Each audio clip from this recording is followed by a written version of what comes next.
Now, for several weeks, music fans around the world have been pondering whether this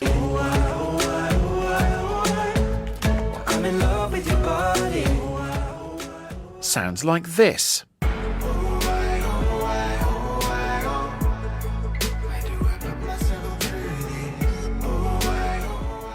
This week, a very high-profile court case ruled that Ed Sheeran's hit song Shape of You hadn't been stolen from another song by the grime artist Sammy Switch. Speaking to the BBC since the ruling, Sheeran has talked about the strain the case put on him and also says he's taken to filming his songwriting process in an attempt to protect against future action. Well, Professor Joe Bennett is a forensic musicologist who works at Berklee College of Music in the United States. He's an expert on what makes a song unique and has worked as an expert witness on similar cases in the past. I asked him if filming the songwriting process like this is likely to become more common now. The simple answer is yes. I think it's going to be quite likely that songwriters are going to want to do more and more to protect themselves because certainly to a lot of the songwriters I spoke to about this case while it was ongoing, they said it was very obviously coincidence that such a simple melodic lick could have been created independently by two separate people without the later composer needing to hear or have access to the earlier one's work, because it's just a one bar rising minor pentatonic lick.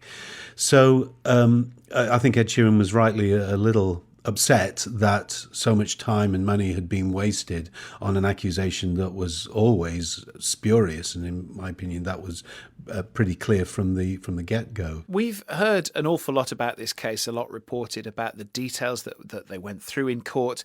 This presumably isn't something a songwriter wants to do, to talk about the in-depth creative process in front of an audience. Well, right, and this is something that I've looked into at some length. My own academic research largely involves interviews and observation of collaborative songwriters as they work, and the process can be very varied and scattered, and people go up a lot of creative blind alleys and abandon ideas and replace them with new ones. Sometimes random things happen in the co-writing process that can turn into creative gold if the team really falls in love with an idea and decides to pursue it. And I'm not sure that a lot of songwriters would be fully comfortable pulling back the curtain to reveal all of the mechanics of the creative process, because I'm not sure listeners even want that. You know, I think there's a good argument that people just want to be moved by the finished product rather than seeing how it's made. This is quite a big part of the music business these days, and these claims, it has to be said, generally come around when there has been something that has been a big hit and has earned a lot of money. Yeah, and it is true to say that the vast majority of music copyright infringement litigation cases, both in the UK and the US, in the US actually going back to 1844, are in pop music as opposed to classical music, simply because that's where the money is, so that, you know, the later work is more likely to have made money, but also because popular music is a constrained art form. You know, songs tend to be in one key, they're within a given range of tempos and forms and time signatures, regardless of things we associate with different genres. There are some things that most popular songs have in common, and one of them is simple, short, melodic, catchy phrases. And isn't it interesting how so many of these copyright infringement cases that we see deal with fragmentary melodic similarity? So just a little snippet of a track. Bars. Right. And one question that I think isn't asked loudly enough in the analysis of these cases is, why would they?